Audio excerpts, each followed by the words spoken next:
My name is Renee Moody. I'm an AmeriCorps member that's also a public ally who works with the Boys and Girls Club as their volunteer engagement specialist. Hi, I'm Donna Martin. I'm the Volunteer Services Manager here with Boys and Girls Clubs of the Valley. I've been here 16 years, doesn't seem like it. I love what I do. I love the people that I work with, and I'm delighted to be here with Renee today. The matching process was so fun because the way they pick you ahead of time, we got to read everybody's bios ahead of time, and then we make the list of who we want to talk to. And I was really struck by your bio, and so I was really glad that you were on my list. And then you walked in and you're like, "Hi, I'm Renee," and I'm like, I love this person, so much personality. And the more we talked, the more I knew it was going to be a good fit, and it was just like the best day ever. I honestly remember just going through the whole process of getting there, setting up, hearing about all the different organizations that we get to partner and work with. I also remember going through each interview. I did 4 interviews that day. I was only supposed to do 3, and they were like, "Hey, do you want to do an extra one?" And just feeling the energy, the vibe of going in, hi, talking to them, their questions, and they were fun. But I don't know, we had some kind of connect. And I think maybe because you enjoyed the cooking, your daughter cooked. Right. I thought that was really cool and fun. So I was like, oh, that's a nice way for us to bond. We can talk about food. Yeah. But more importantly, I knew the skill set that you had as a chef would really transfer over to volunteer recruitment, because you work well under pressure, you're super organized, and you're super organized, and the chef also has to remember a lot of stuff, and you were so personable and so at ease. And I thought, oh my gosh, if anybody can talk to strangers, you can do it and do it well. And you have not disappointed in that area. You just engage with folks so well. Just like I've watched you at a couple of recruiting events, and you're just so natural, and you're just like, "Hey, I'm Renee. What are you doing today? You want to talk to me about volunteering?" You're so natural about it, and there's all this enthusiasm. Even when I know you're tired, you're still on, and it's just so fun to watch. But such a natural gift, and if you're going to be in any type of nonprofit, you got to know how to talk to people, and you do. It was a good fit. Thank you. I could talk to a rock if I needed to. Yes, you could. And it would probably answer and volunteer. So it was a great process. I can say towards the end of the entire process, I'm sitting there and they're like, "All right, Renee, we need you to fill out the paper. Who do you want to go to? Who do you want? Who do you want?" And I was like, I'm going to go with my gut. Initially, I wanted to go with Arrowhead, and how I was like, oh, so into politics and public service and helping women who were incarcerated and they come out from being incarcerated and helping them back with getting their life together. But I saw that with Boys and Girls Club, I can help a whole variety of people, not just a certain group. And I just enjoy our time together. So yeah, it was fun. Yeah. Way back when I was just a little caterpillar. I remember coming in, I think we were wearing our public ally shirts, possibly. I cannot fully remember what I was wearing, but we came in, Donna was there to greet us. She told us where we could sit, where our office space was. And it was really exciting for me because I always wanted an office job as a kid.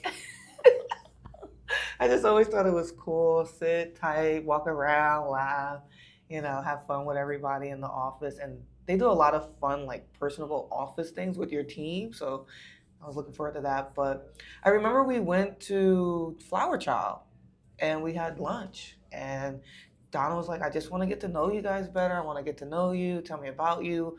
What are you like? What are you hoping to see, looking to see, expecting, or just tell me about who you are, because I'm from Delaware." So she was like, "How'd you get to Arizona? What inspired that? What are you looking to do with school after?" So that's what I remember about the first day. Yeah, it was a crazy first day. So we had 2 of you starting, doing unrelated tasks, but on the volunteer services team. And it was, how do I create a team feeling among the 3 of us when you have opposite schedules, opposite responsibilities, opposite availability, like how are we going to make this work? And that first day is crucial because I wanted you guys to feel welcomed. I didn't want there to be too much uneasiness. I mean, on a first day there always is, but I really wanted it to be easy. I wanted you to want to come back. Yeah. That was the whole key. So that first day was interesting. And with public allies in the past, I've often been off on the first day and I've had to scramble, but this year I was here for the first day. So I didn't have to scramble and we were able to, really welcome you in and make sure you met everybody. And it's hard to get clarity on that first day because it's so overwhelming. And, my whole goal was I want you to be comfortable and I want you to want to come back. Yeah. Yeah. When you go home and you talk to mom, what is it you're going to be so proud of that you want to tell mom, hey, mom, I did this thing? I would say helping Miss Karen with the art show. I really enjoy art. Just watching the girls come in and putting their all into it, having fun, and just supporting Miss Karen and connecting with a volunteer and knowing what it's like to really help her and support her in that process. I think I'd be most proud of that. Yeah. So Miss Karen is a lovely older woman. She went to school and learned about art, so that's her background. But I believe she's a professional hand painter. She created a curriculum and all that stuff for it. So she taught us how to hand paint. And you look at the paintings, you wouldn't even think they were hand painted. You would think somebody used a brush, little brushes, small brushes, and really took their time. But it's all about just moving your fingers and going with the flow of it.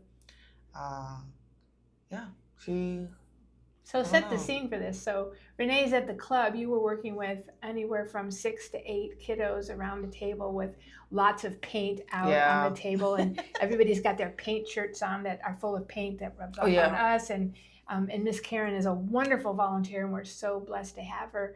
But Miss Karen often gets caught up in the energy of the kids and has to gently be reminded about, we don't really hug kids, and sometimes this has to be brought back to reality. But she loves the kids. She loves the painting. She would paint for 2 hours if we had the time. But you did a really good job of engaging with her and supporting her work. Good job. Thank you. I love the reference that you made back when you were just a little caterpillar, because you were a little caterpillar when you started, but I am seeing the butterflies starting to really emerge, especially in the last month since graduation from South Mountain. Really, you've come out of your cocoon and you're spreading your wings and showing your colors. But there never was a shy Renee, but there was a tentative. You would sort of I don't know about this. Maybe I should talk to Donna. Where now you're quite comfortable taking the lead on things. You're working with one of our other volunteers, revising the volunteer handbook, and you're doing a really good job of sort of supporting that work. And so I've seen a lot of growth in self-confidence. Now, as a chef, you already had self-confidence in some areas, but now I see a really confident woman who's understands I don't have to figure it all out today. And just really embracing who you are and where you sort of fit in the world of things. And whatever path you decide to go down, you're just going to do phenomenally well. I know that. And I've seen that confidence really sort of not just blossom, sort of burst out. And it's so fun to watch. It's so fun to watch. Thank you. I think I always learn from the public allies, and I think I actually get more out of these placements than the public ally. But one of the things I've learned from you, Renee, is chill. Just take a step back, find the humor, laugh out loud, be yourself. Yeah. And I really have to lean into that a little bit, and because I can be, as you know, very work oriented, very task focused. But that whole take a moment, breathe, eat the sugar, all those things. I really admire that you do that, and I've really tried to I need to do a little bit more of that. Be ready to embrace the fun of the moment. So I love that about you. That's funny because I was thinking about how I learned to be a little bit more serious from you. And just to stay focused. Not that I don't stay focused, but to really stay focused, hone in on what it is that I need to get done. I also love the spreadsheet idea that you gave to me and just organizing myself even more with, all right, these are the different tasks that I've done. This is how you can see over a span of time that these are the different, you know, parts of me being at this placement of what I was able to do and contribute to. And not being afraid to like know that it may not go as smoothly as the first time, like when I was starting with the volunteer orientations, Yeah.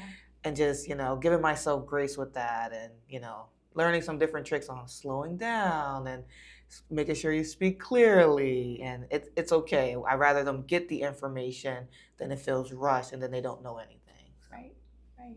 And you've done so well with volunteer orientation. Think about that very first session that you spent so much time prepping for that didn't go the way either one of us thought it would go. Yeah. And now look at you. Now you're like, I say, can you do it? And you're like, yeah, I can do that. And you're just very confident. And even when we have tech issues, you don't like, oh, you're like, oh, I got this. We can work through this. So that's huge. That's huge.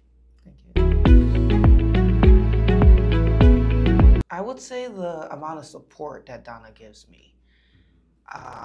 Because it's hard to find a manager, supervisor, someone that you can go to and talk to about something, or say, hey, I'm having a challenge with this, or just being able to be approachable. Sometimes you work at a job and you're like, I'll just figure it out and ask for forgiveness later. But please don't do that. Well, you set the tone, you set the environment to where I don't have to do that.